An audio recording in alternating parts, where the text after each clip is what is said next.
बाड़मेर के लक्ष्मीनगर में इन दिनों 7 दिवसीय श्रीमद् भागवत कथा का वाचन किया जा रहा है। कथावाचक संत श्री राम विचार महाराज द्वारा भागवत कथा के विभिन्न प्रसंगों का संगीतमय वाचन किया जा रहा है। कथा के चौथे दिन मंगलवार को कथावाचक द्वारा श्रीमद् भागवत कथा के कई प्रसंगों का वाचन किया गया, जिस पर श्रद्धालु नाचते झूमते नजर आए। कथा श्रवण को लेकर बड़ी संख्या में श्रद्धालु पहुंचे। बाड़मेर के लक्ष्मीनगर में इन दिनों 7 दिवसीय श्रीमद् भागवत कथा का वाचन किया जा रहा है। कथावाचक संत श्री राम विचार महाराज द्वारा भागवत कथा के विभिन्न प्रसंगों का संगीतमय वाचन किया जा रहा है। कथा के चौथे दिन मंगलवार को कथावाचक द्वारा श्रीमद् भागवत कथा के कई प्रसंगों का वाचन किया गया, जिस पर श्रद्धालु झूमते नाचते नजर आए।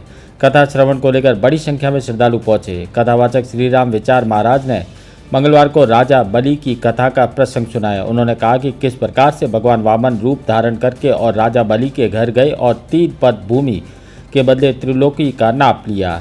इसके आगे उन्होंने संक्षिप्त में पूरी राम कथा का वर्णन किया। राम जन्म की बधाइयों को सभी भक्तों ने बड़ा आनंद लिया। तत्पश्चात भगवान श्री कृष्ण का जन्मोत्सव मनाया गया और खूब बधाइयाँ गाई गई।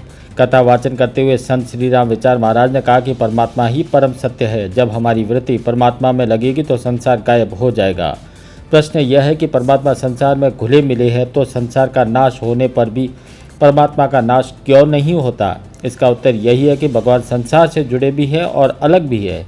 आकाश में बादल रहता है और बादल के अंदर भी आकाश के तत्व हैं। बादल के गायब होने पर भी आकाश गायब नहीं होता। इसी तरह संसार गायब होने पर भी परमात्मा गायब नहीं होते। संसार की कोई भी वस्तु भगवान से अलग नहीं है।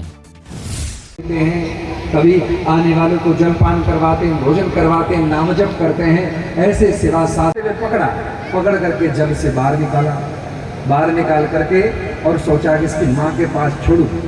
वहां गए तो माँ की मृत्यु हो गई।